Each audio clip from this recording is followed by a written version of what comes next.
Just remember who you are. Hello, you all. I'm Diana Brienne, and it's late evening here, and we just got in. We celebrated my son's 20th birthday today, and we had a party, and we went out to dinner, and all the things that one does for a birthday. I can't believe he turned 20. He's my youngest, and it just seems like yesterday I was changing diapers. But time flies, it really does.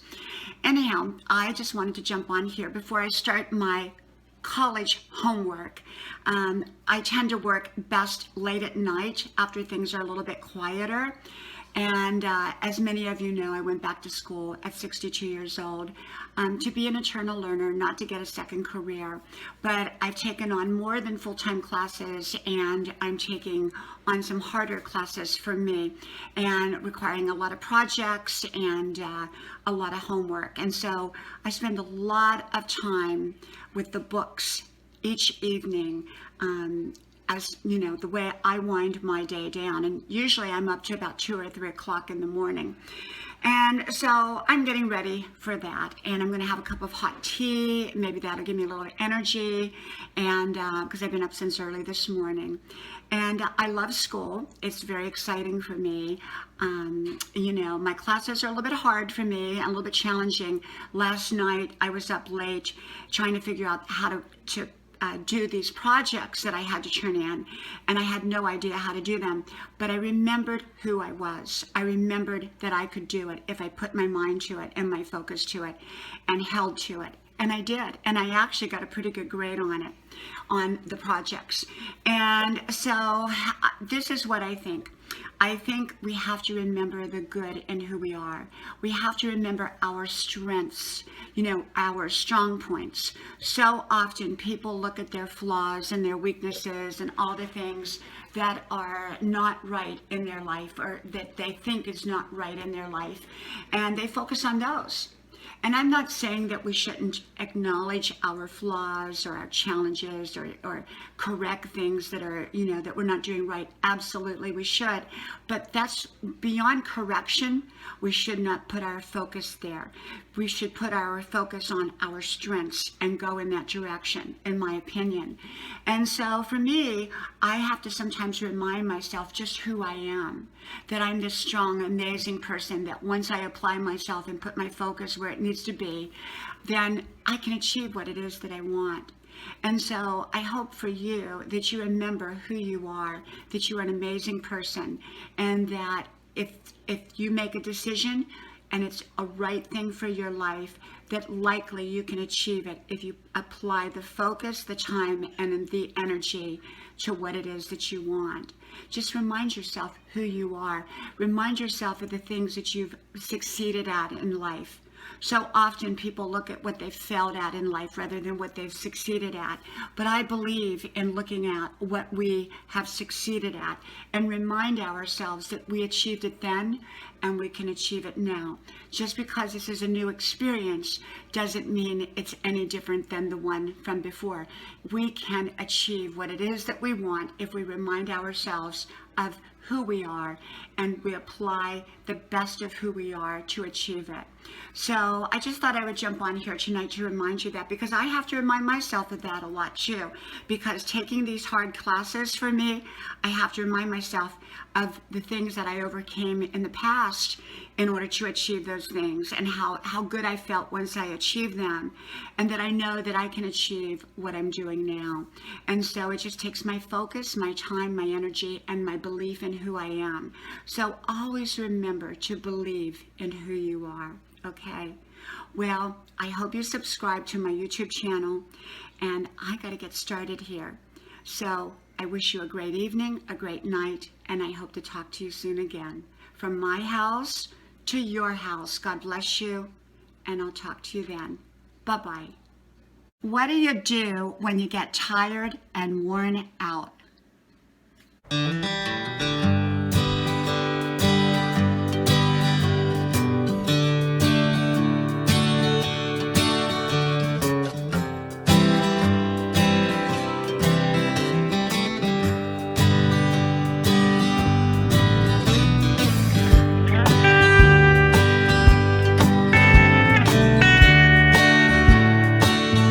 So what do you do when you're tired and worn out? Hello, y'all. I'm Diana Brianne. Tired and worn out. That's what I am tonight. Tired and worn out. But good tired and worn out. So what do you do when you're tired and worn out? Well, as y'all know, I'm 62 years old, and I could run circles around most 25-year-olds, and I do.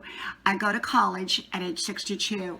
Now, normally I go to class in person, but right now with the colleges closed down, we're doing it all online.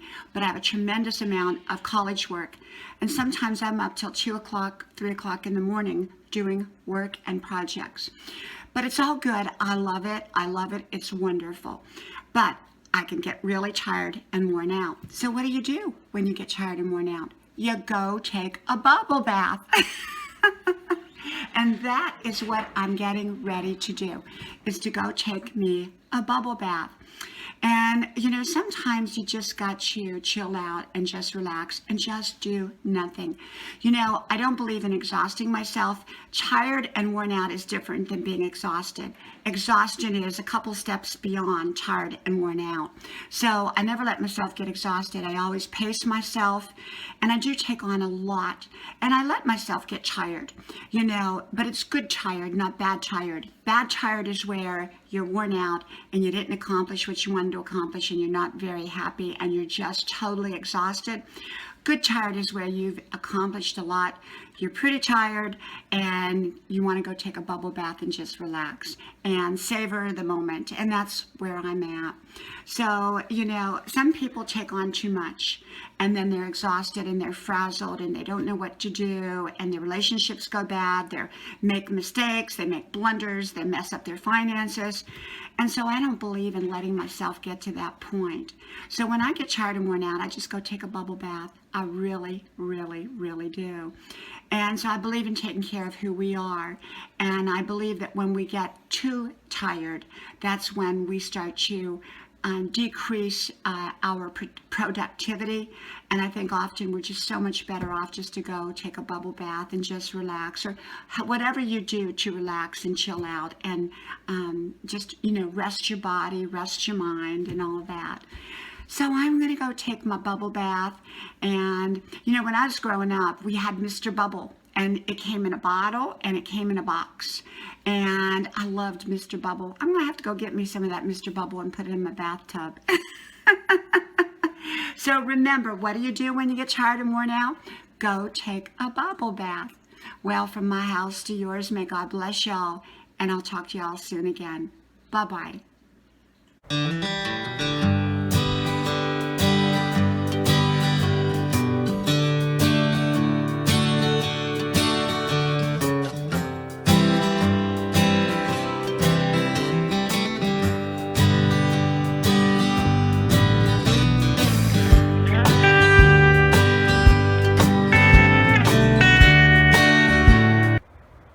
My celery juice.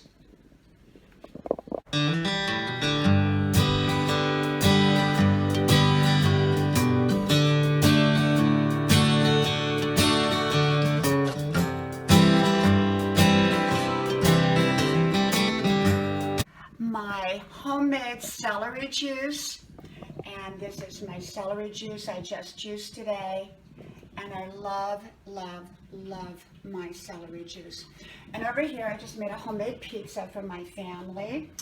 And hello, you all. I'm Diana Brianne. And I am just coming on here tonight to say hello. And I just got in from the gym. And I am a sweaty, sweaty mess. I did about an hour and a half workout tonight. Normally my workout is about 3 hours and I do a workout 7 days a week. And in the mornings, if the weather permits, I usually go running my 5 miles. And yes, I'm 62 years old and I do that all in one day, along with going to college and a tremendous amount of projects and homework.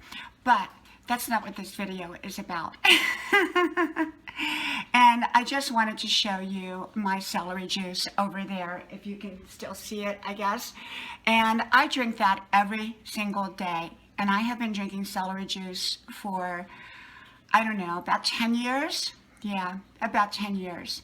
And I love it. I don't recommend it to anyone else, but I just use a regular juicer. And I got my juicers from the junk store or from a thrift shop. I call them junk stores because that's what we grew up calling them, but they're actually thrift stores. And of course, you have to be careful when you go to a thrift store because sometimes the mechanical things don't work like we think that they should. But in my case, the juicers, I've got like 10 of them, and I paid like $2 per juicer. One was a Jack LaLanne, and they're all quality juicers. So I don't think you always have to go spend a lot of money for a juicer. I bought mine from the thrift shops, and they're wonderful. They're wonderful. And I juice my juice. And, you know, sometimes I'll add other things like apples, or I'll add kale or spinach or whatever. But I really like celery because there's a lot of juice to the celery. And so that's one of the things that I drink every day. I drink a lot of healthy water. And I'm vegan. Now, vegan, I'm not religiously vegan, so if we go out to dinner or we go to someone's home and they're serving meat, you know, I'm not saying that I would not eat it. You know, I kind of work my way around it. But at home, I'm primarily vegan, and that means no dairy and no meats or meat byproducts. And so, like I said, I don't recommend that to anyone, but I do love, love, love my celery juice, and it is so good, and it's very easy to make. All I do is wash off the celery, and then I just put it in the blend or into the juicer. Now, one day I went to a really nice high-end supermarket, and I bought celery, which was like 3 times the price. And they were so gracious. They cut the bottoms of it off. And I didn't want that because a lot of juice is actually in the bottoms. But I didn't say anything. I bought it anyhow. And so I just go to like Aldi's and I get my celery and I wash it really, really, really, really good. And then I juice it. And sometimes I freeze my juice so that I have extra juice if I need it. And so easy to unthaw it. And so, yeah, that's what I do. And I work out every day. And, you know, when you get to my age, 62, I think you really have to take special care of yourself, more so than when you're younger. When you're younger, your body's more resilient. As you get older, I believe that you really have to pay special attention. I've seen so many of my friends get sick or on a lot of medications, or they are just really having a very challenging and difficult time. And I've seen a few friends pass on. So I want to take great care of myself. I always have. I've always worked out. I've worked out at the gym since probably I was 22. And I always exercised before that by walking and things like that. I was always a walker. And now I'm a runner. So I'm a firm believer in taking great care of who we are. And, you know, everybody has to decide how they want to take care of themselves and, you know, their own kind of diet, what works for them. And what works for me may not work for someone else. And so everyone has to find what works for them. So anyhow, I got in from the gym. I'm all sweaty. I'm ready for my bubble bath, and then we're going to have dinner. I have to heat up the pizza again. We're going to have salad with it. And so it was a homemade pizza. I made the bread dough on the bottom and put the cheeses and all that, but I won't eat it because it's got cheese on it. So, but I will have the salad. I love salad. Lots of salad. Well, I hope you have a wonderful night. And so from my house to your house, may God bless you. And I hope to talk to you soon.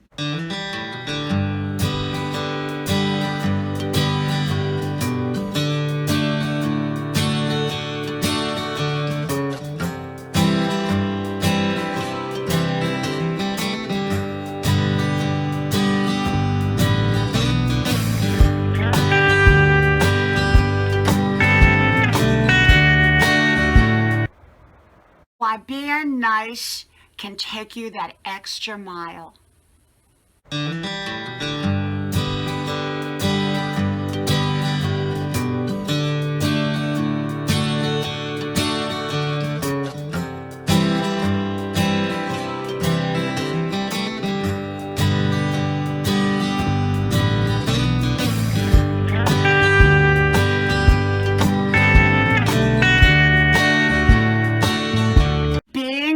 nice will take you that extra mile. Hello, y'all. I'm Diana Brienne, and it's late evening here, and I thought I'd come on and just have a little chit-chat with you. I'm a little bit tired, but it's good tired. You know, there's a big difference between bad tired and good tired. Bad tired is you're exhausted from doing things you didn't want to do, and good tired is either that you did a lot of things you wanted to do or everything turned out well. And so, as in the case for me, my busy day turned out well. And so I think we'll just go sit on Grandma's porch and have a little chit chat. And being that it's evening here, nighttime, I don't think y'all have seen Grandma's porch before at night. And so we're going to go sit out on Grandma's couch. And so I hope you're all having a great day, and I hope you are having a great evening. And see, it looks so different out here at night because, well, it's you don't see the trees and everything. And I love coming out here. I sit out here, and my family and I sit out here, and we have a cup of tea, and we have our conversation, and it's just wonderful. And usually you'll hear the crickets, and I love it. I just love it. It's so peaceful and so wonderful. I'll sit out here and make my evening phone calls as well.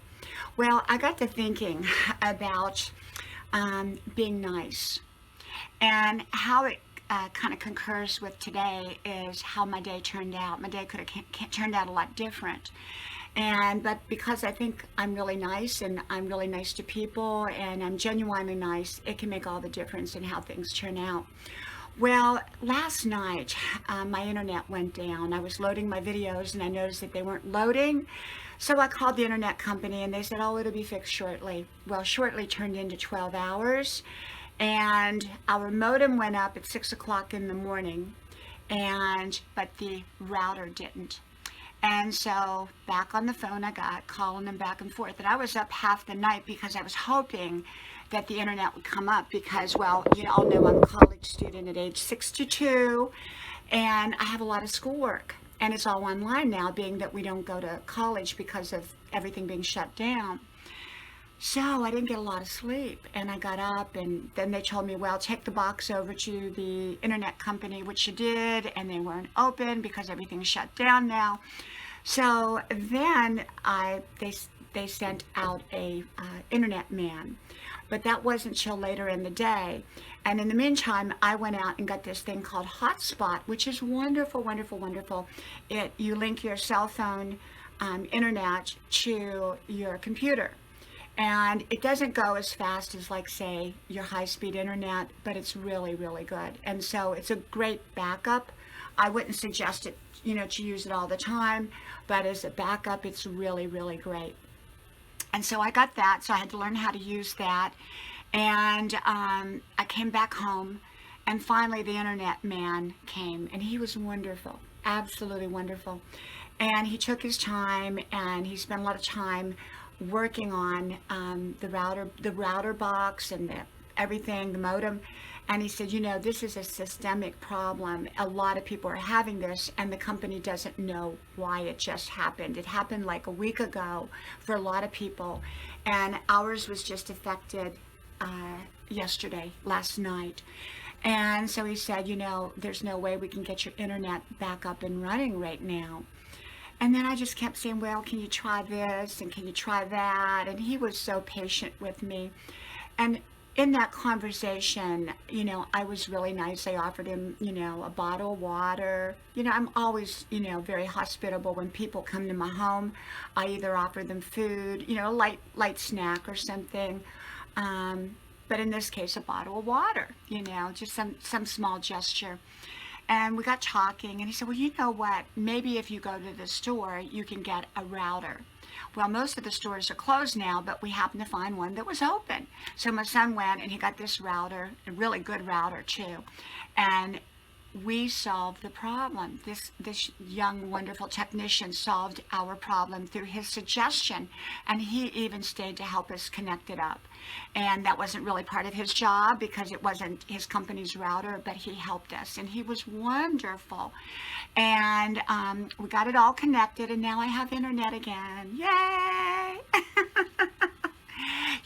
I think sometimes we don't realize how much we are dependent upon things.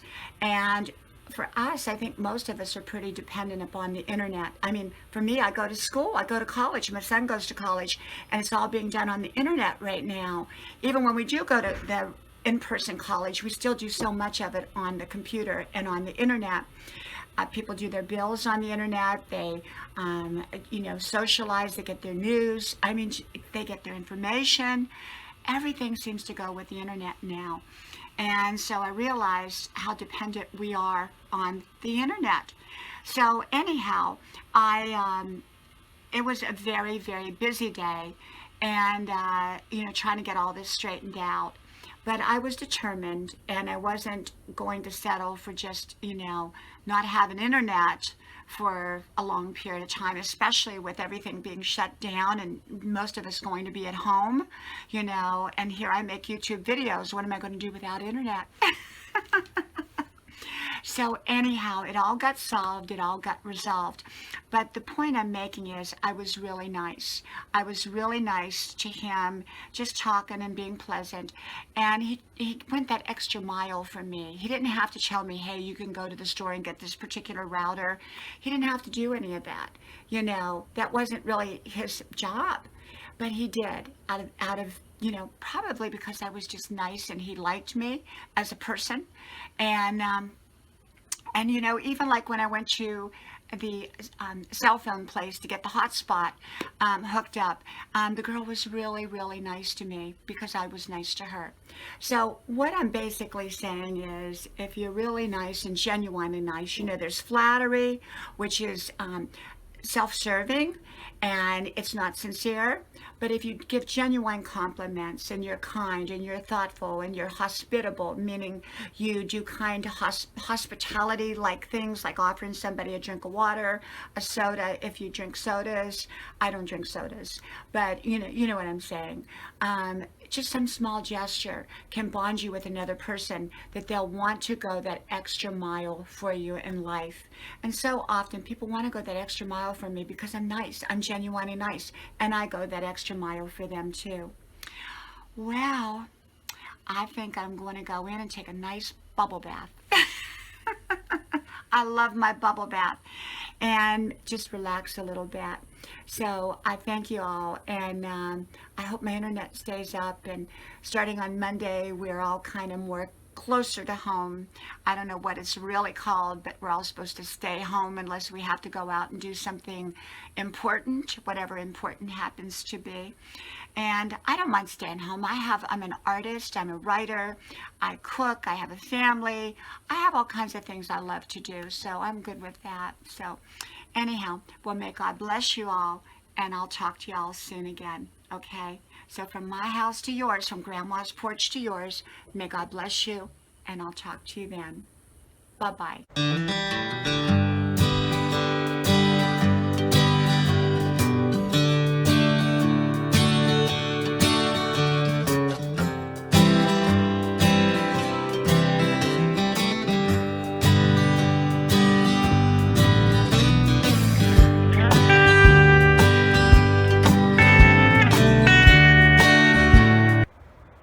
When people-pleasing often leads to being tired and worn out, being thoughtful of yourself.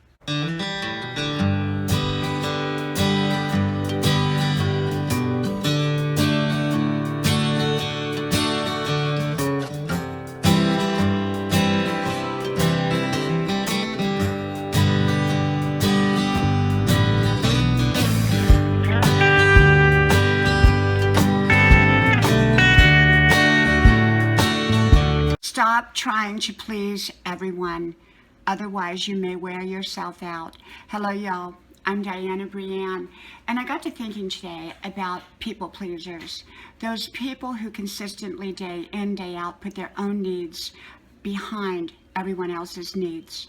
Granted, there are times that we do have to put other people's needs before our own, especially when we're raising children. Perhaps we're responsible to someone or for someone. And in cases like that, often we do have to do that. But when we consistently put our needs way, way behind everyone else's demands, expectations, desires, and we put our own on hold or way behind, often we're going to become frustrated, tired, worn out, and not a very happy person. And often our relationships that we value so much end up not being so good. I believe it's important to take care of who we are. I love pleasing other people. I do, especially the people that I love. I love to do great things for them, little gestures, big things, whatever. And I do that on a regular basis for those that I love. I'm very thoughtful. And yet I'm thoughtful for myself as well. I'm not a people pleaser, but I love to please other people. There's a big difference. You can please those around you and do wonderful things, but not at the continual expense of your own self, where you become tired, worn out, and exhausted, and depleted because, well, you're not refueling who you are. And so for me, how I do it is I make sure that I'm taking care of myself. I'm making sure that I'm not rushing if I don't have to. In most cases, we don't have to rush. And I believe that when we take care of who we are and we pace ourselves and we don't overload ourselves and we don't take on other people's work that they should be doing themselves or can be doing themselves, I should say. And when we begin to say no to a lot of things and yes to the right things, often we won't be tired, we won't be worn out, and we will feel good about who we are. And in turn, we'll want to do wonderful things for other people, thoughtful gestures. Often when we're tired and worn out, we don't want to do anything for anybody. And then we're not so good in a relationship. So I believe that there's a big difference between people pleasing and pleasing other people. And like I said, I love to please other people, but in the right way and to the right degree, without exhausting myself and wearing myself out. So I believe that sometimes when we are constantly people pleasing, often we wear ourselves out. So take care of who you are and be great to who you are and be thoughtful of who you are. From my house to yours, may God bless y'all, and I'll talk to y'all soon again. And it's just a gorgeous, gorgeous day out today on Grandma's porch.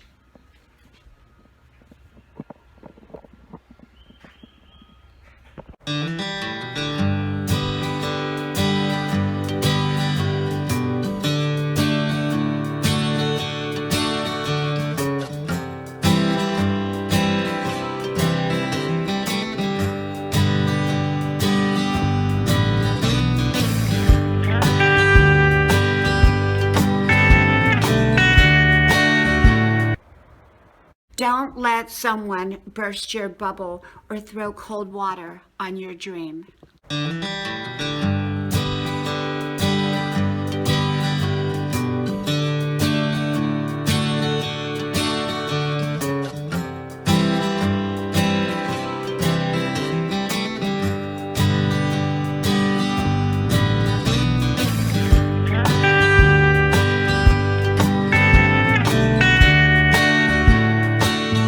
Don't let someone burst your bubble. Hello, y'all. I'm Diana Brienne.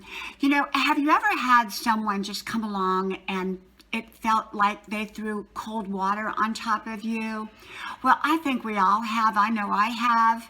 And it can be in any area of life. It can be in a work situation. It can be in a social situation. It can be in a personal situation. And we had this dream, or we had this goal, or we had this vision, or we had this concept, and they threw water on it, cold water. And we begin to doubt ourselves. Well, you know what I believe? I believe that there are always going to be people like that. And those people can sidetrack us if we let them. You know, no matter how many compliments we get, we tend to pay attention to that one negative comment, more so than all the great compliments that we got. If we have many, many wonderful people in our lives that are, you know, supporting and loving and caring, but we have that one person that comes along and they're not nice to us, we tend to pay more attention to that. Well, I give my attention to the people that are wonderful in my life. I give my attention to the great comments, the great input that I get, the positivity that I get. I believe that in any area of life, people can throw water on our dreams. They can burst our bubble. We may have had a great time and we want to share it. And then someone says something like, oh, that wasn't that good. I did better than that. You know, they throw doubt, they throw pessimism. And then all of a sudden, what we were so excited over, we're no longer excited over, we no longer feel so good about. Don't let people do that to you. You know, one day, you know, I get so many amazing, wonderful, wonderful comments on YouTube, amazing ones, one right after the other. And I am so grateful and so thankful to each and every comment. And I read each and every comment. But one day, in the course of that day, in the midst of all the many wonderful comments, I got these two nasty comments by two different people. Well, I have a lot of people on my channel. So, you know, I'm probably a lot more fortunate than most because I know most people get a lot of, at least I know people that get a lot of negative comments and they're not deserving of them. I know one channel, well, let me finish then. So when that happened, it kind of threw me for a moment. And then I thought, you know what? I'm not going to let them rain on my parade. I'm not going to let them throw cold water on me because that's what they want to do. They want to stop me from my successes in my life, what I call my successes. And they want to, you know, because they're jealous or they're unhappy with who they are, because happy people don't do that. Happy people don't put other well-meaning people down. And so I know that. And so I pay attention to all the wonderful, amazing comments that I get. And so I blocked them and just discarded whatever they had to say because it was not meaningful in my life and it wasn't for good purpose. They just wanted to be mean because, well, they probably live in their grandma's basement in the moldy corner typing on their box computer, as I always say, and they don't have much of a life because happy people don't do that. Happy people do not do that. They do not throw cold water on someone who is doing a great job.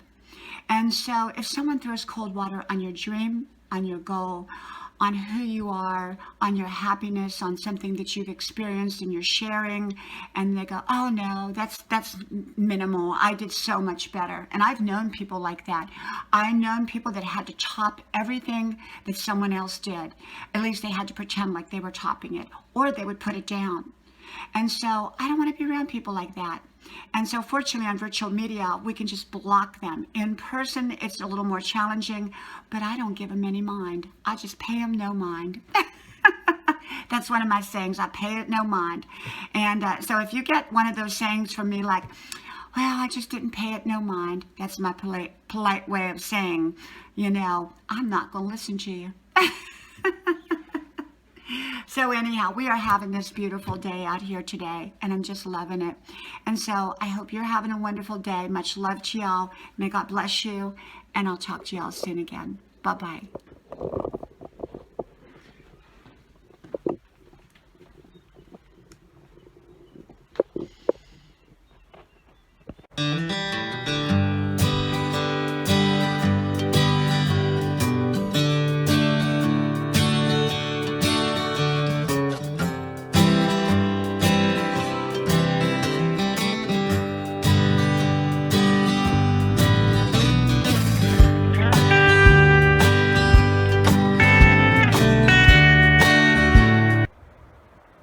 Big changes, small changes, no changes. Change after the age of 60.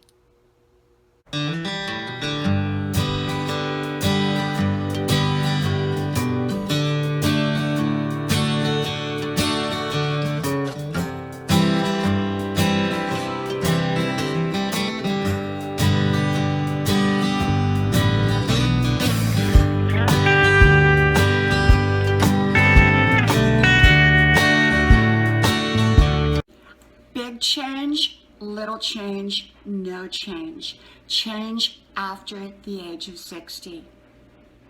Hello, you all. I'm Diana Brianne. And today I got to thinking about change. And I think a lot of people began to think about change in the beginning of the year or at the tail end of the previous year. They begin to think about the changes that they want to make. And I think changes at every age can be a good thing or a not good thing, depending upon the change. It has to be a right change in order for me to make a change on my own willingly. And often when we don't make a change, and when change happens, often it's not the kind of change that we want. We're kind of pushed out of where we want to be into somewhere else. I always say that the best changes tend to be the ones that we create, or the ones at least we initiate, even if we have to wait on other things to come about to make that change happen. And so I really got to thinking a lot about change, especially over the age of 60. And as you all know, I'm 62 years old. And so at 62 years old, change is a lot different than it was for me at, say, 22, because, well, I felt like, I was invincible at 22 versus my age of 62. And so, people who are over the age of 60, I think can become a little bit frightened of change. And it's very understandable because, well, the older we get, I think the more we tend to like things to stay the way they are. And yet, sometimes we have to make changes. And like I said, I think the best changes are often the changes that we make on our own. Big changes are often changes that feel like we are jumping off of a diving board and we sure hope we know how to swim. Small changes are sort of like sticking our toe in the water, and that's as far as we go. And no change, well, is no change until life changes things for us. And sometimes life will bring us opportunities even when we're staying still, and then that's good change. But often what happens for people who don't make any kind of positive changes, negative things come in, and then they have to make a change. And so over the age of 60, I think we get, we have our lives kind of the way we want. In many cases, not in all, but in many cases for a lot of people. And then they have to decide, do they want to make a change? And some people instinctively know they need to make change, but they just dread it and they don't want to do it. And so for me, I know that change is an important part of who I am. It really is. It's an important part of how I live my life. But I don't make change just to make change. Okay? I make change because it's necessary for me to make change and to better my life. You all know I went back to college this past year, and at age 62, 40 years after being out, I have to tell you a little story about that. Prior to deciding to go to college, my youngest son had graduated homeschool public school. It was public school done at home, and so it was sort of like homeschool that I had dedicated day in, day out for the last 5 years. And when he graduated and decided, he was going to college, and he went to college, I said, oh my gosh, what do I do now? I mean, I'm an artist, I'm a writer, I, work out every day, I have a wonderful life, and yet I felt there was a part of me that needed to make a change. So I started driving around. I went about an hour away, actually to the same city that I'm going to college in now, and I would just drive around. I would go to the mall, I would go out to eat, but I felt a little bit like I was going in circles, that I didn't know what it was that I was going to do with my life. And, I thought, okay, I'll go back to work, or I'll do this, or I'll do that, or I'll volunteer, or whatever. And all of those options were good, but they didn't feel quite right for me. And then I decided I was going to go back to school. And my husband laughed, and a lot of people kind of thought it was kind of funny. But I said, yeah, I'm serious. I'm going back to school. This is a big change.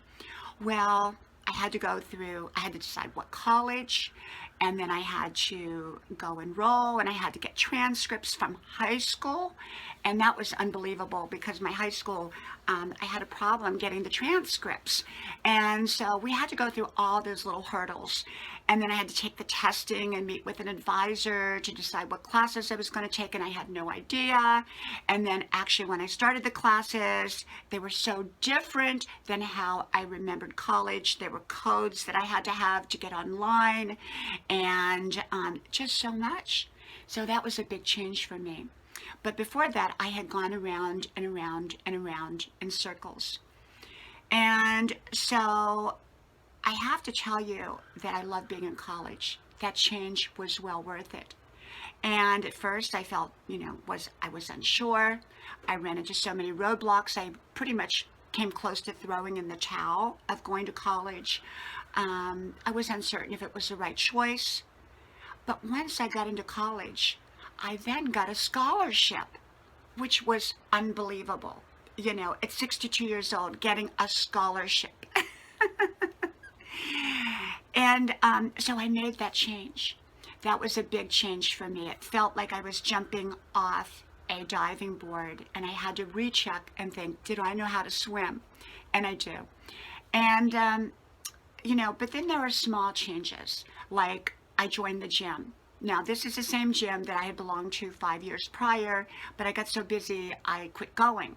But I worked out every day, at home, or I did my 5-mile run, or I danced. But I joined the gym. That was a small change, but a wonderful change. And then there's no change. I like no change when the things in my life are the way I want.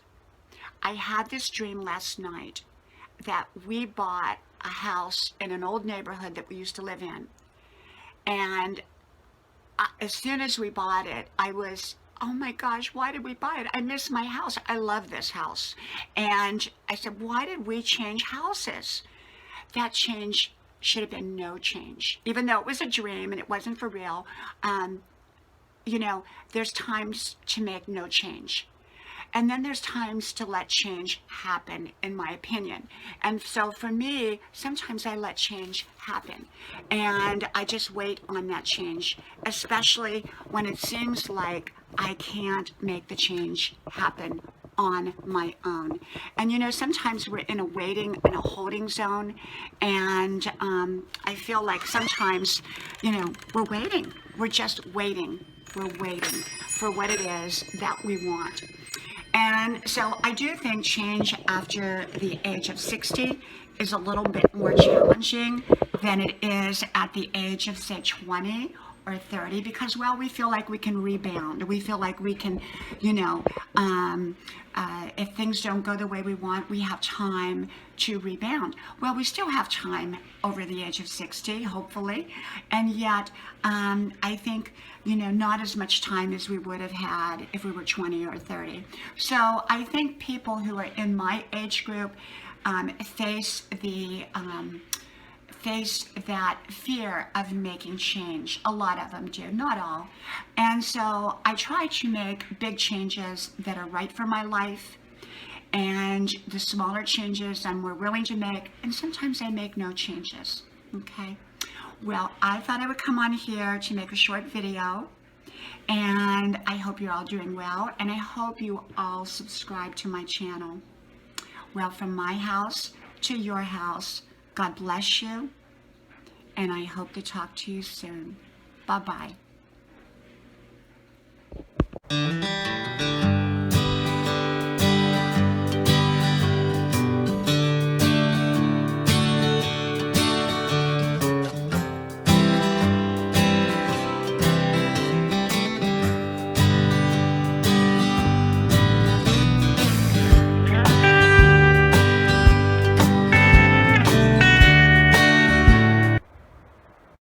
Words, and sometimes you need to keep your mouth shut.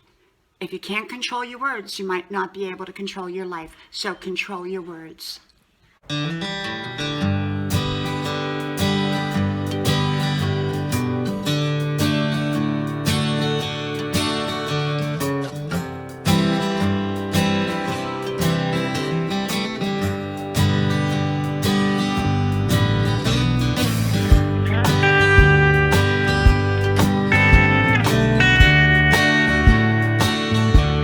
Control your mouth and people who worry.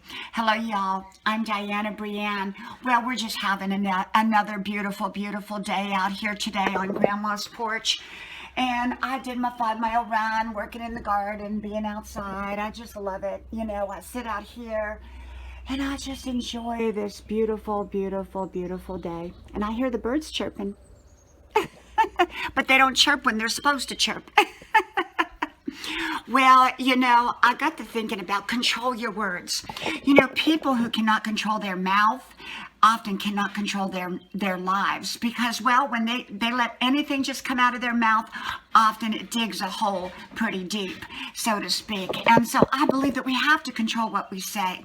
You know, truthful words are very important, and yet not all truthful words should be said. Sometimes we have to know when to hold back, and then other times when to speak and what to say and how to say it. You know, some people lack diplomacy. They tell the truth, but it's in such a harsh way that it hurts people. And yes, I got it. Sometimes people need to wake up and smell the coffee, so to speak. And yet there's a right way to say something and a wrong way to say something. And sometimes, you know, just because something's true doesn't necessarily mean we need to say it. For example, if my boss is wearing an ugly dress and I know it's ugly, I don't need to go up to her and say, you know what, boss, you're wearing an ugly dress. It might be truthful, but it's just not the right thing to say right now, okay? So we have to know when to say certain things and when not to say certain things. And I believe that a lot of people just can't control their mouth. They just say whatever happens to come out of their mouth. And you know what? When they do that, it usually is not good. We have to know what to say and when to say it and how to say it. And if we don't, we're probably going to run into some kind of problems along the way. And we don't want that. So we need to learn how to say what we want to say in the right way. And sometimes we need to learn to keep our mouth shut. That's just the way it is. Okay, so my other subject, worry warts. People who worry all the time. Well, you know, worry to me is not a good thing, but constructive thinking is. If I have a problem, I'm probably going to go over it and over it until I can come up with a great solution. But that's not the same as worrying. Worrying is one of those things where you're not really trying to come up with a solution necessarily. You're just going to worry about it. Just worry and worry and worry and worry. And sometimes we can't do anything about a problem in the meantime.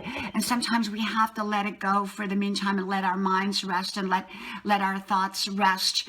And then sometimes we'll come up with a solution later, or sometimes the solution will come to us. But some people just worry their life away. I've known a lot of people that live their life in worry. And I think worry is not a good thing. I think constructive thinking, constructive solution creation is a great thing, but just hashing something over and over and over again, that's not for me. But I do go over situations and try to come up with resolutions or solutions, and yet worry is just repetition without a solution in mind. Well, from my beautiful day to yours, may God bless you, and I'll talk to y'all soon again. Bye-bye.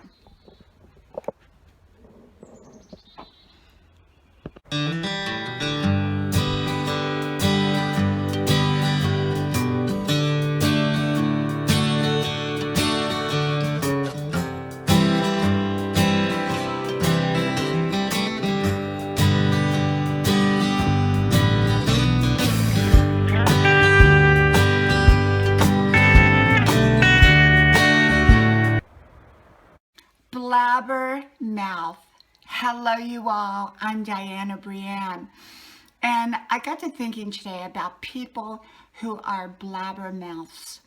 You know, I remember the old Jackie Gleason show with the honeymooners, and he was talking about his mother-in-law, and she said, "You are a blabbermouth." Probably many of you remember that scene. It was so funny. And you know, some people are blabbermouths. They will tell anything and everything, whether it's true or not true. Often they're very nice people, but they are people that just don't hold back. And you know, I do think that we should have a filter. We should have a filter in what we say, that not everything should be said. Even if a word, even if things are truthful, not all truthful words should be said. I didn't say a lie. I'm just saying that not all truthful words are always appropriate. You know, if someone has an ugly dress on and it's your boss, it's probably not a good idea to tell them that it's an ugly dress. Because if you do that, well, you're probably not going to win much favor with them. And a blabbermouth would say that, oh, that's an ugly dress. You know, there's, even though it may be true, you know, so you can be a blabbermouth even when what you're saying is true, when it's not really appropriate to say it. And so just because words are truthful, I don't always say them, especially if they're hurtful words. And I think words are very, very important, especially when people are going through challenging and difficult times, to make sure that we don't make matters worse by being overly truthful. Like I said, I don't ever believe in lying, but I do believe that sometimes the truth is not always the best thing to say. Sometimes the best thing to say is nothing. And so a blabbermouth, they will tell half-truths if they see them. You know, they'll spread gossip. They don't know when to shut up. They go on and on and on. Usually a blabbermouth is not a good listener. Their sentences run together, and they don't take time to listen. And then they blame other people for not listening. And, you know, if I see that someone is a blabbermouth, I tend to get away from them as quickly as possible and excuse myself. And sometimes they don't let up for air for me to even excuse myself. Sometimes I just have to walk away. And so, you know, we have to remember that there are a lot of people in the world that just do not have a filter. They don't think before they speak. They just say whatever comes out of their mouth. And that's often not a good thing to do, because I think smart people think before they speak, because, you know, not everything should we speak. And just because we think it doesn't mean we necessarily need to speak it. And I believe in having a filter, and a filter that filters through what we should say and what we shouldn't say. And so I think there are a lot of people who are blabbermouths, and I can just say that I don't hang around them. From my house to yours, may God bless you, and I'll talk to you soon. Bye-bye. Why braggers are no fun to be around.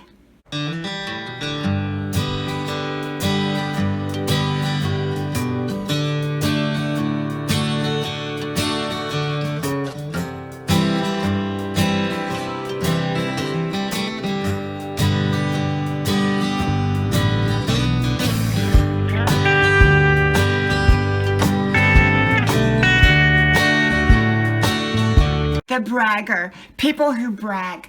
You know, I don't like to be around people who brag, and I don't think most people like to be around people who brag, because they are there just to talk about themselves and to talk about their accomplishments. Well, I believe in ringing our own bell, and I believe in listening to other people ring their own bell, as long as it's not done in a way to diminish others. There's got to be equal time and equal footing in relationships. I can ring my bell, you can ring your bell, we'll listen to each other, ring each other's bells. But if I'm only interested in my bell to ring, and I'm not interested in your bell to ring or listening to your bell, that's being selfish, and that's being unthoughtful. And so many people are braggers. They just brag and brag and brag. And bragging usually comes from a place of insecurity and uncertainty. They're sometimes not even certain about what they're bragging about. And so people often brag to cover up their insecurities, to cover up their inadequacies, covering up the holes in their life. So braggers tend to be very insecure people, and often unhappy people. So I don't want to be around braggers. From my house to yours, may God bless you, and I hope to talk to you soon again. Bye-bye.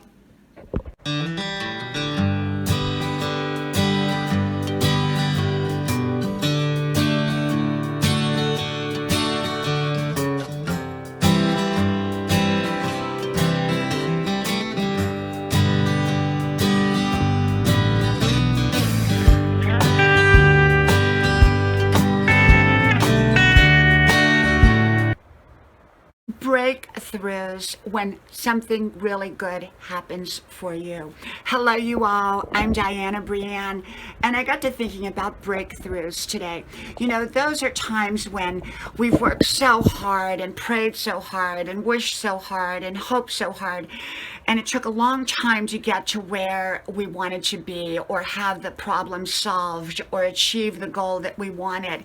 And those are called breakthroughs, when it's like a dam. All of a sudden, all the water comes gushing through, but in a good, positive way. It's a breakthrough.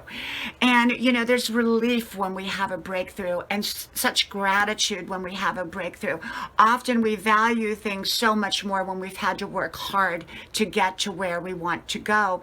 And yes, breakthroughs do happen a lot in life, and they can come suddenly, or they can come over time slowly. Breakthroughs come in so many forms and fashions, and yet breakthroughs are so wonderful when we get one of those. From my house to yours, from my beautiful snowy day to yours, may God bless you, and I hope to talk to you soon again. Bye-bye. Broken focus and sustained focus. Hello, you all. I'm Diana Brianne. Focus is anything that we give our time and energy to.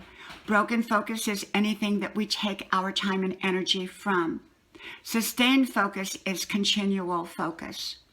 I believe that broken focus often leads to failure, and sustained focus often leads to success.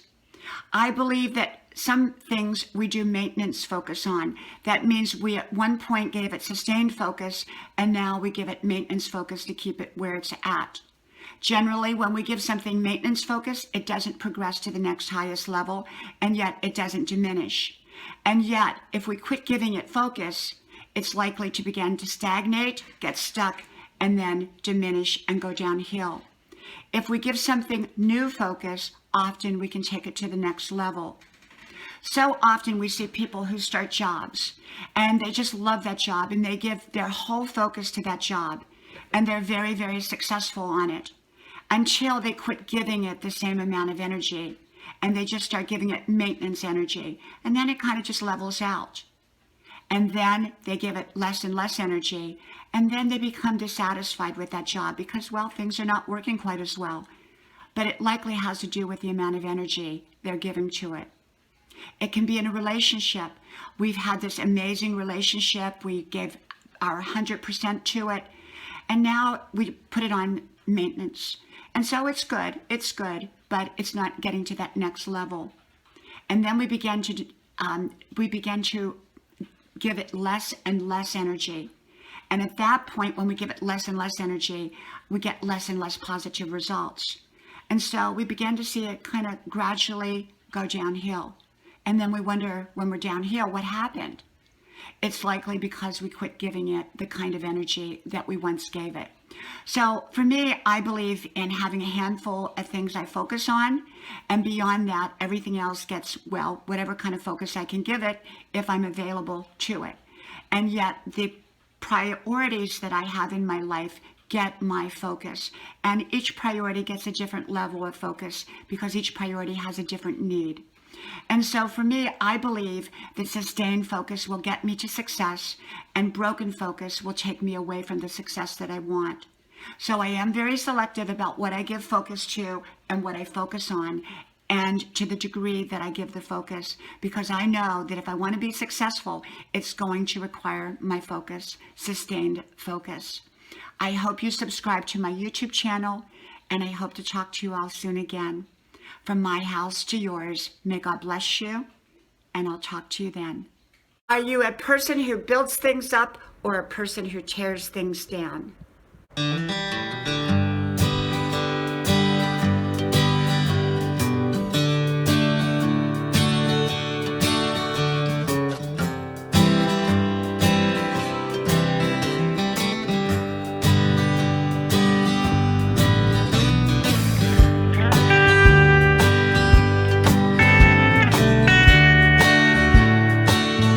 Some people are busy building castles, and some people are busy tearing them down.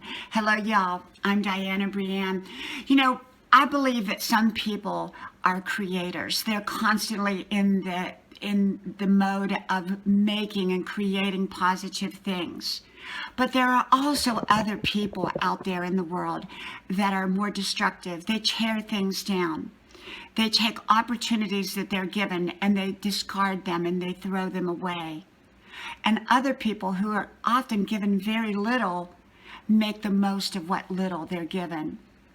You know, it's different personalities, but I've always been a person who took what I had, that took what I was given, and I made the very, very most of it.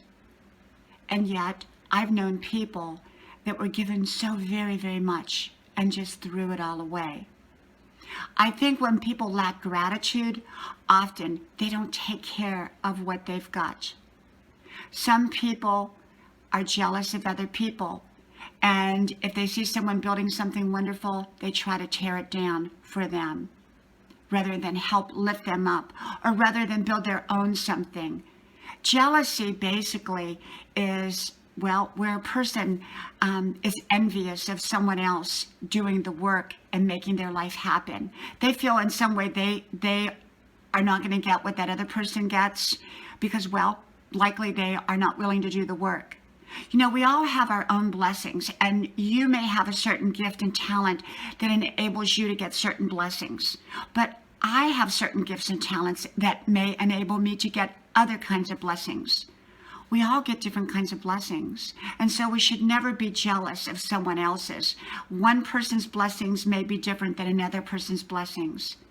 You know, many years ago, I used to really look at one of my friends and say, oh, she lives this magical, amazing life.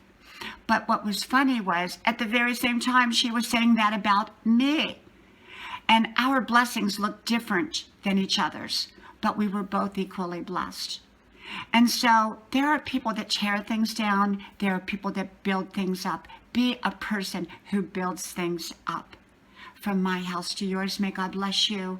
And I'll talk to you soon again. Bye-bye.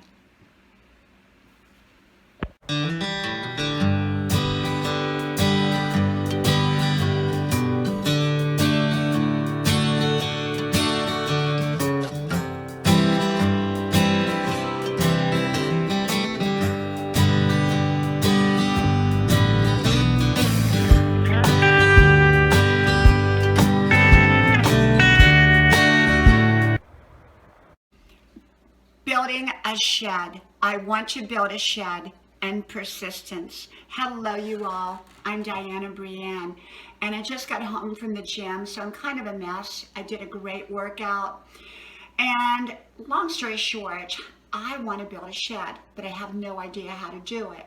So I have been looking up tutorials and how-to books in order to make that happen. My husband, who's busy with work and he's busy golfing,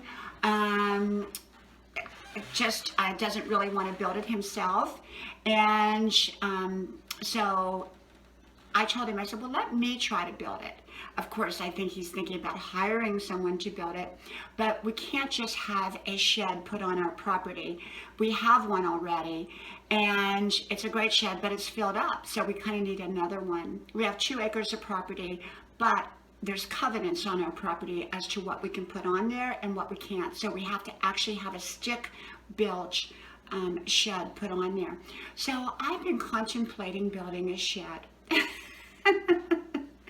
I doubt if I ever actually do it, but it kind of leads me into the subject of persistence.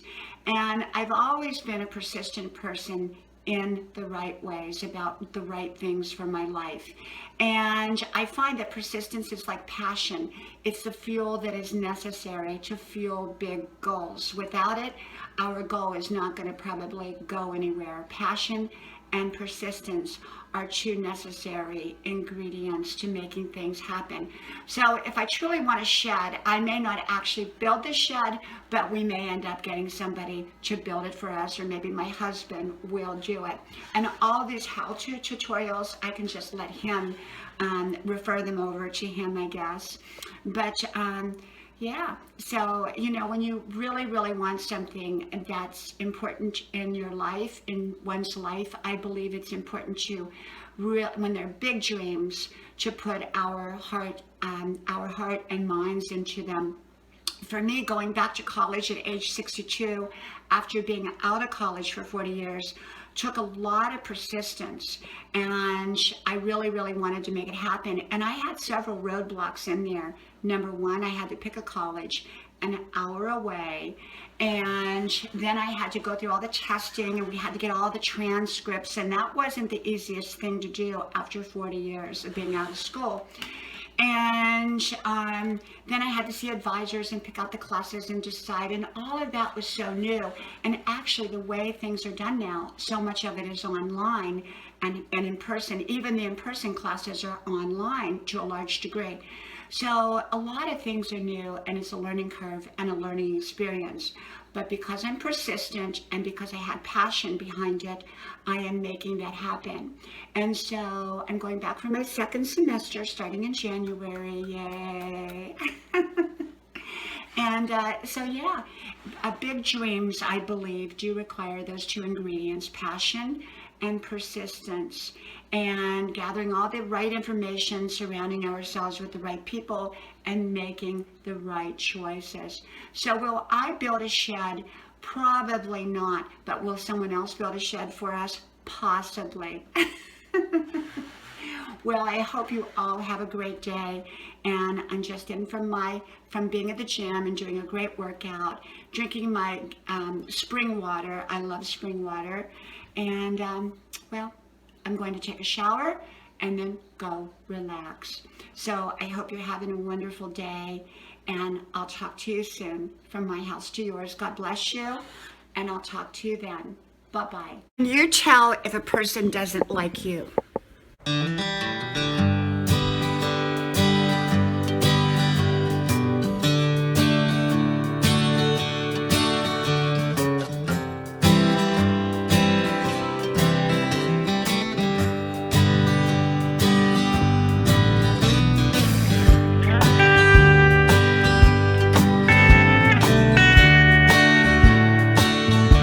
Can you tell if someone doesn't like you? Hello, y'all. I'm Diana Brienne. You know, I got to thinking about that subject, how often we can actually tell if someone doesn't like us, and yet how often we can misread other people's feelings towards us. Sometimes we can think someone doesn't like us when they really do. So sometimes our judgment can be off, or it can be faulty. Having said that, do I think we can tell if someone doesn't like us? I believe that we can if we listen close enough, consistently, not based upon like a one-time experience with that person, but an overall type of experience.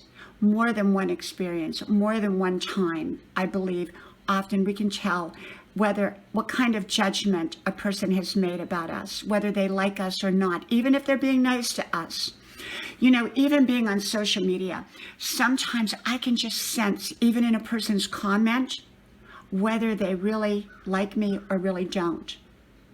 And I believe that sometimes I have detected that someone didn't like me, and yet they were very subtle about it. And I was to find out later that through a nasty comment that they would later make, that they really did not like me and that I was right. I also believe that we can tell when people do like us in the way they have consistency towards us. You know, I have a couple people on social media that I know genuinely really, really like me, really care about me, and they're happy to see me when I come on their live streams. I know other people really like me, but they don't express themselves the same way that the other ones do. Everyone has a different way of expressing themselves, so we have to keep that in mind. You know, if we're around somebody every day at work, we're not going to be treated quite the same way that we would be treated if we saw them once a year. Because, well, it's not impossible, but it's not practical for people to jump up and down every time they see you, unless, of course, they're a small child and they're excited to see you after you've come home from the grocery store. I remember when my kids were little, it was so wonderful. We had this big, long, screened-in porch where we lived. We lived in a beach house, and it kind of, you know, was on the second level because everything was built. Nothing was on the first level. Everything was on the second level. So it was a big, long, screened-in porch. porch, and it was just beautiful. And so when I would go to the grocery store, my husband would watch the kids. They would play on this big, long screened-in porch with their little toys and everything. And when they saw me pull up, they were so excited. They would just jump up and down, "Mommy, Mommy, Mommy." You know, I have to say, those were some of the best days of my life. And I've had wonderful, amazing days in my life. And yet, those were some of my most cherished memories. My kids being so excited every time they saw me. And yet, in the practical world, most people can't express themselves like that time and time again. But how a person treats us each time they see us, even on a day-to-day basis, does reflect how they feel about us, in my opinion. So yes, I do believe that sometimes we can tell if a person doesn't like us, but we can also tell if a person does like us. From my house to yours, may God bless you, and I hope to talk to you soon again. Bye-bye.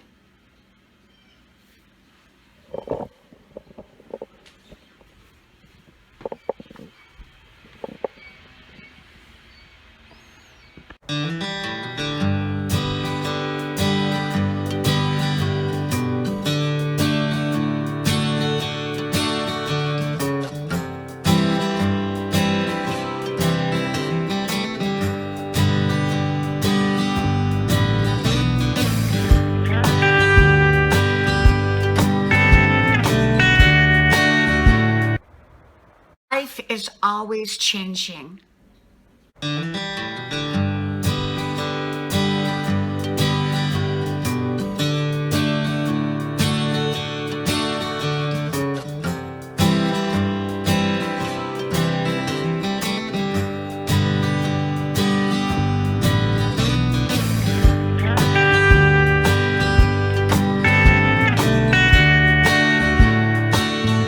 Changes, change. Life is always changing.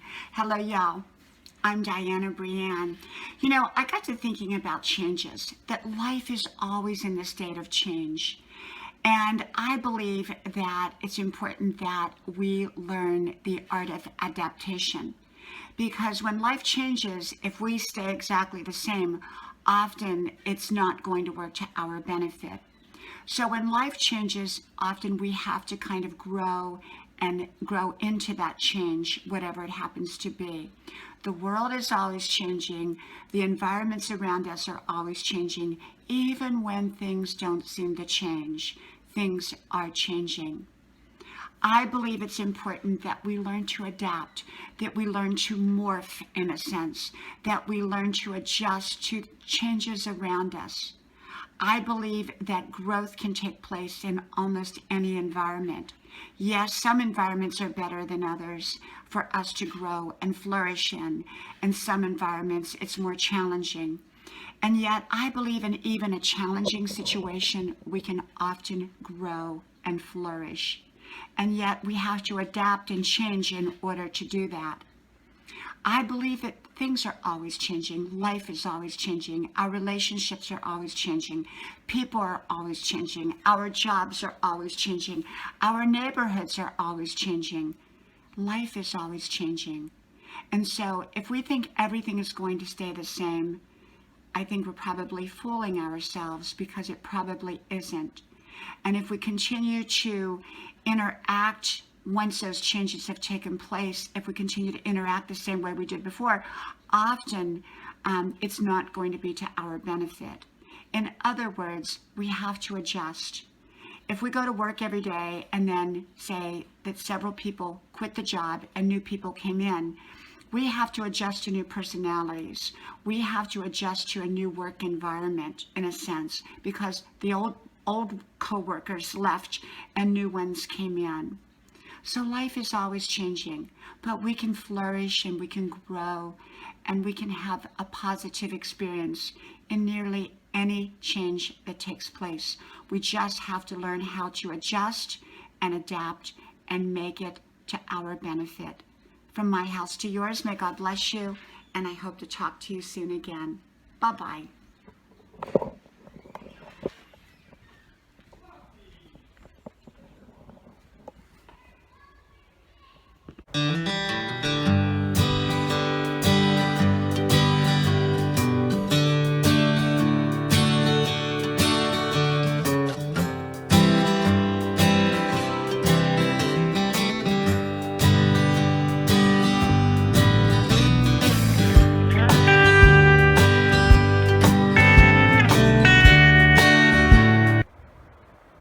Change or adaptation.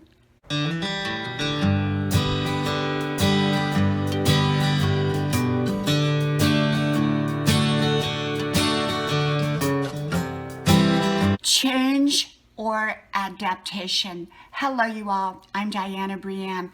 You know, there is a saying, and I think it's the serenity prayer. God, grant me the serenity to change the things that I can and to accept what I cannot change.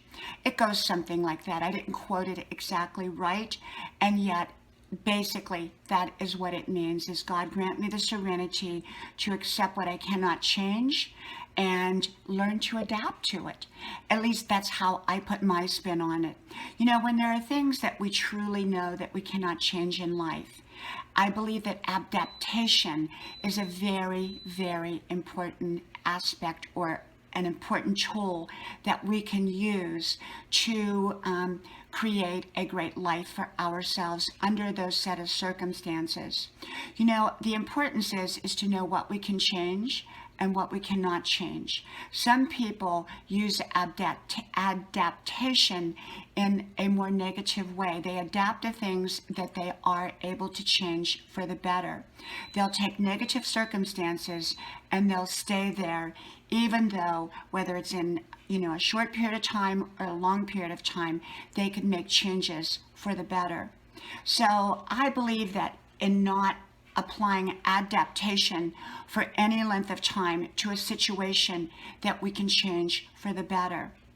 I believe in applying adaptation to situations that are likely never to change. I believe that there are some things in life that we can't change, at least not at this time. And so learning to adapt to those things can be very, very positive, because what we're doing is we're taking circumstances that perhaps in some way were out of our control, and we are doing our very, very best to create something good out of those circumstances. And yet, if we take circumstances that we can change for the better and we fully apply adaptation on a permanent basis without making better changes, often that is adaptation that will keep us where we're at. For example, if I'm on a job that I really, really don't like, I don't see any promotions, I don't see any improvement, it's not going to happen no matter what I do, and yet perhaps I have a lot of obligations and commitments that do not enable me to leave that job right now, I will temporarily adapt to that job for the time being while I prepare change for a better job in my future with whatever measures, positive measures I need to take to create that positive job. So yes, I am adjusting on a temporary basis, but not on a permanent basis. Whereas some situations we can change right away. Some people get stuck with adaptation in negative situations. They get comfortable there and they make no change. There are situations where we know, like in another person, let's say we know another person and we know for certain in our hearts and souls that they're not going to change. So sometimes we apply adaptation to them. We decide how we're going to interact in that relationship, at least while their set of circumstances, personality, attitude, or whatever is that way, is going to be that way, whether it's short-term adaptation or long-term adaptation. Sometimes we'll leave a relationship that we cannot change for the better. Sometimes we'll stay in it depending, and we learn to adapt and we learn to navigate around the negativity in a way that we can have some sort of a positive relationship. So that's kind of a whole different video on relationships. And yet sometimes we can't change other people. And for me, I either adapt myself to who they really are if I want to stay in that relationship, or I leave the relationship at some level, varying levels. And on a job, I've had jobs that I did not like, but I could not leave right away. So I adapted temporarily on that job. But long term, I had a plan, I had a strategy. I went back and got more education. I went and applied for other jobs. I saved my money so that I would have a cushion so that I could make that change of jobs. And so, yes, I adapted, and yet I still made change for the future.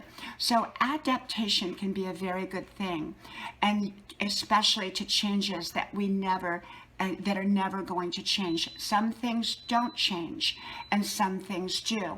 And I think it's important to know the difference between what we can change and what we cannot change, and learning adaptation in the correct way to situations, whether they're temporary or whether they're longer term, taking adaptation and applying it in a very positive way.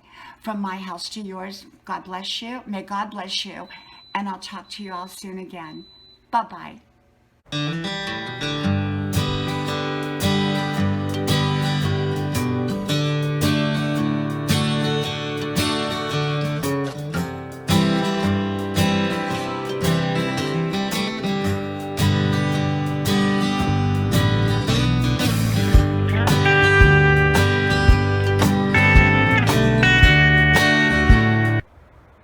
Change our attitude, change our energy, change our lives. Hello, you all. I'm Diana Brianne. Well, I'm sitting out here on my back screened-in porch, and someone called me and told me there's going to be a big storm. So I probably will not go out to run. I don't know if for certain there's going to be a storm, but if there is, I don't want to get caught in it. Rain or shine, I go out and run, but not in big storms. I use discretion when I go running. So I got to thinking about change our attitude, change our life, change our energy. You know, the energy that we're giving out, the attitude that we're giving out, often we will receive back from other people or from the environments or from the situations. I believe that when we change our energy for the positive, we can change our situations for the better in many cases, whether it's a relationship, whether it's a job, whether it's a social situation, or whether it's almost anything else. Our attitude plays such a big part in our lives and how our lives turn out. Some people are just so negative. Everything is negative, and then they wonder why their relationships are negative. Then they wonder why their job is negative. Then they wonder why they don't have any friends or their friends are not so good. Often it has to do with the energy that we're giving out, the momentum that we're giving out, the attitude that we're giving out.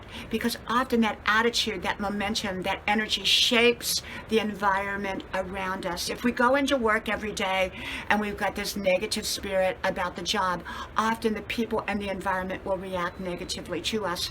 Whereas if we go into that job with a can-do spirit, often that environment will shift and change for the better. And if it can't change for the better, sometimes it's wise to look for another job. And I believe some environments are just not going to change, but our attitude can change. And when our attitude changes, our lives tend to change for the better.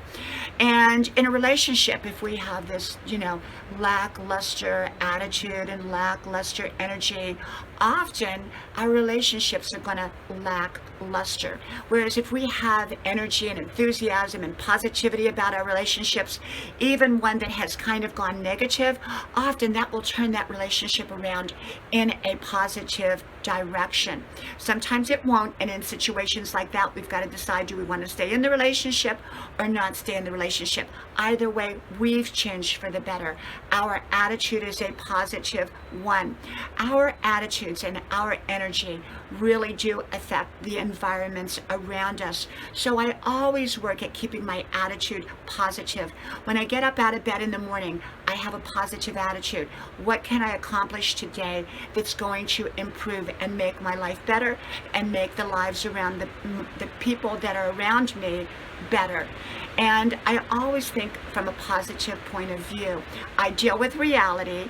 I'm a realistic optimist, and yet I'm a very positive person.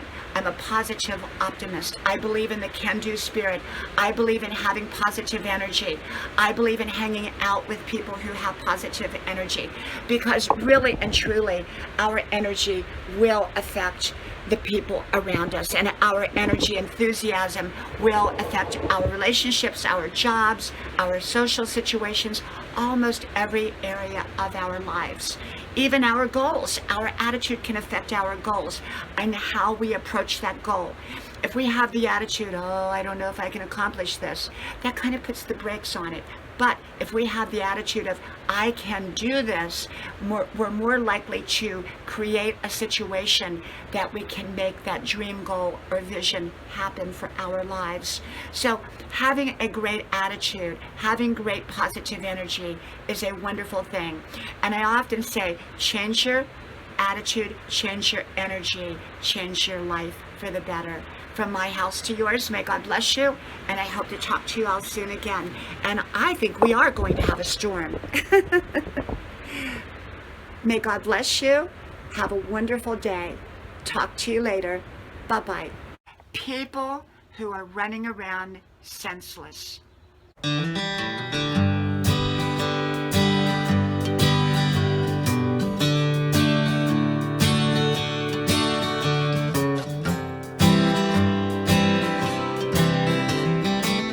People who are running around with no sense. Hello, you all. I'm Diana Brienne. Is that a nice thing to say? People who are running around with no sense. Well, let me say it this way. I think some people are running around in life and they're not being very sensible about their life and about their choices.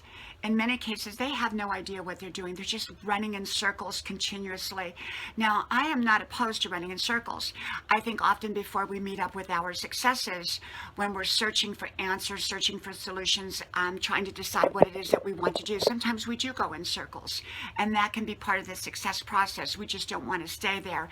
And we don't want to go there if we don't have to. Making clear decisions is very, very important.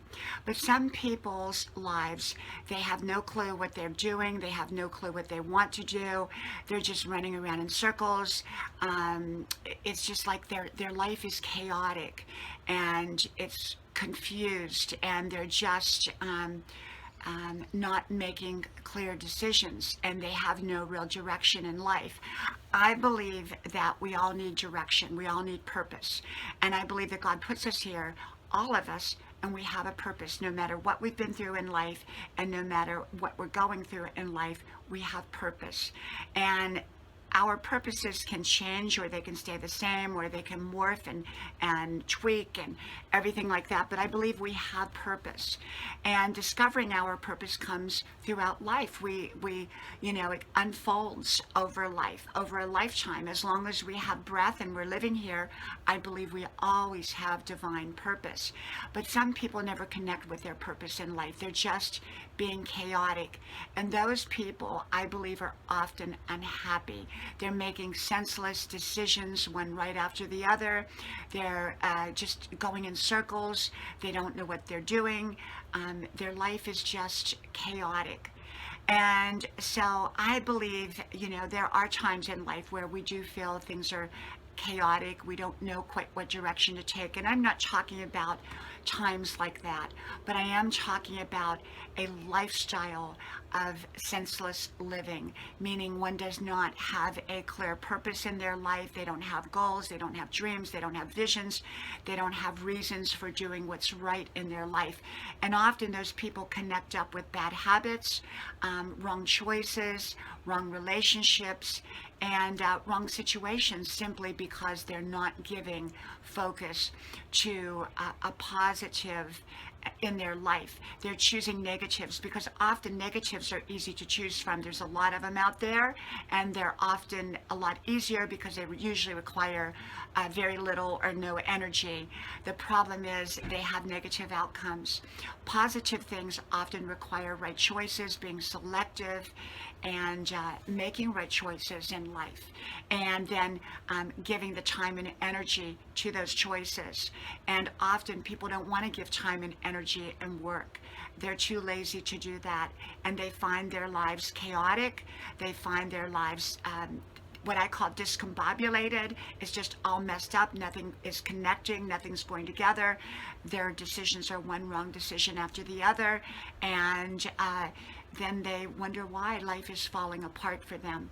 I believe it's important to make great choices and great decisions and get on a right road or right roads in the right direction for our lives and make right decisions, and have concrete goals, have a purpose, have purposes.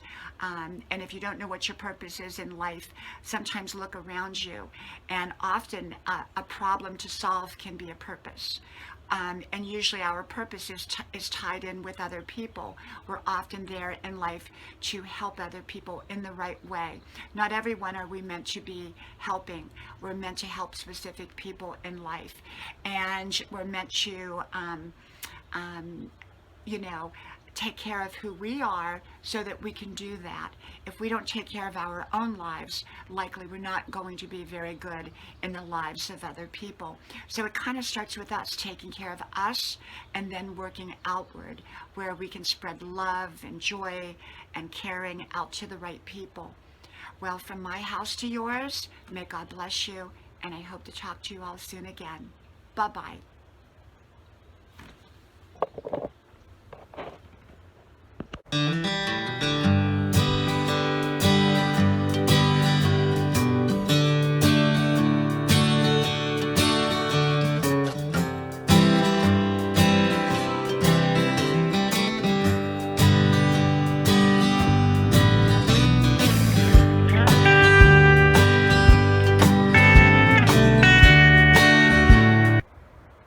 Build your life on solid decisions.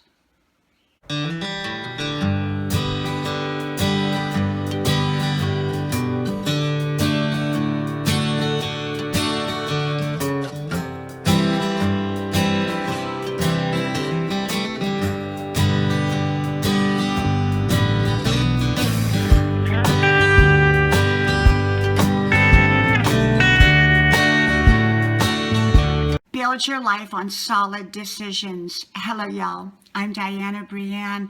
So we're having this beautiful, beautiful day today. And it's early evening now. And it's just been wonderful, wonderful day out here on Grandma's porch. And I've worked in the garden, did my 5-mile run, did my college work all day. A little bit tired, but I feel great nonetheless. And so I got to thinking today about build your life on solid decisions.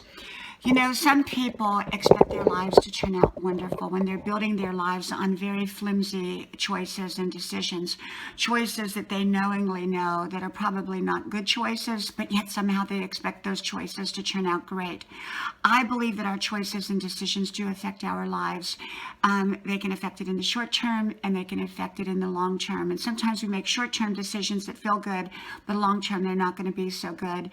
Or sometimes we can make long-term decisions that we don't feel good about in the moment. But the best kind of decisions are the decisions that we feel good in the present time and we feel good in the future.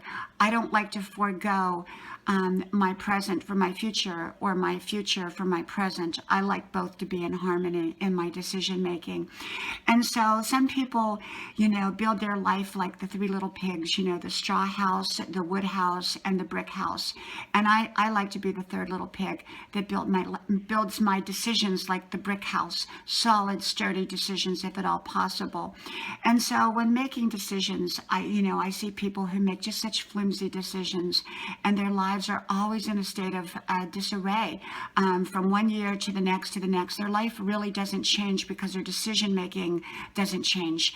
They may change environments, they may change jobs, they may change relationships, but they continue to make poor decisions. And those poor decisions can often create disharmony in just about all areas of their lives.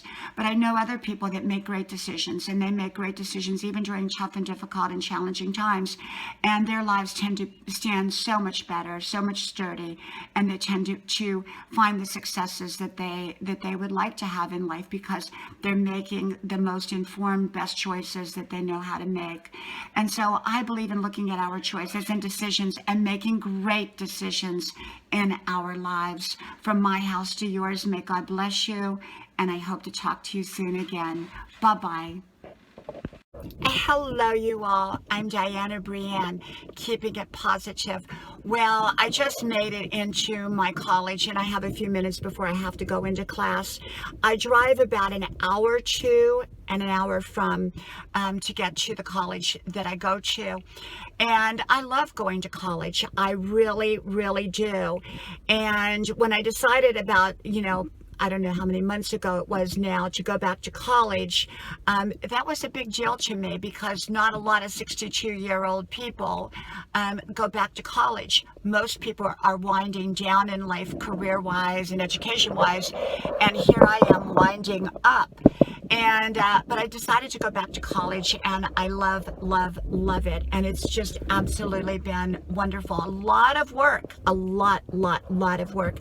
Sometimes I'm up till 2 o'clock in the morning doing projects and homework, and it's all good. I love it. So I got to thinking today about it's believing that you can do what it is that you truly want to do. If you want a relationship, if you want a great relationship, quit doing self-talk that says, oh, this relationship is all about problems and we got to work on the problems. Talk about working at making that relationship a great relationship. I don't go to my husband and say, oh, we got problems, let's work on our problems, because then we're focused on the problems, and likely at some level we're going to create more problems or get wallowing in those problems. I'm not saying don't deal with issues. I believe in dealing with issues, and yet I believe in keeping it positive. So when I go to my husband, I say, we have this amazing, great relationship. Let's just keep making it better and better and better. And so when we're making it better and better and better, if there was an issue, we'd be working on it, but we're not focused on that issue. We're focused on making our relationship the most positive. So I believe in life. If we want a job that we want, instead of saying, oh, there aren't any good jobs out there, say, I'm going to create a great job opportunity for myself. And, it's self-talk, how we talk to other people, how we talk to our relationships. Talk about what you do want, not about what you don't want. So I got to really thinking about that. I'm not in denial of, the world does have problems. There are issues that we have to deal with from time to time. And I got that. And that's not what I'm talking about, but we need to keep it positive because it puts us in a mindset. And if all we are is speaking negative, then likely we're going to keep getting that negative because we're wallowing in it. We're programming ourselves. And so I speak positive words over even a problem. I reframe that problem in such a way that I can speak positive words over it. Can do. How can we come up with a great solution?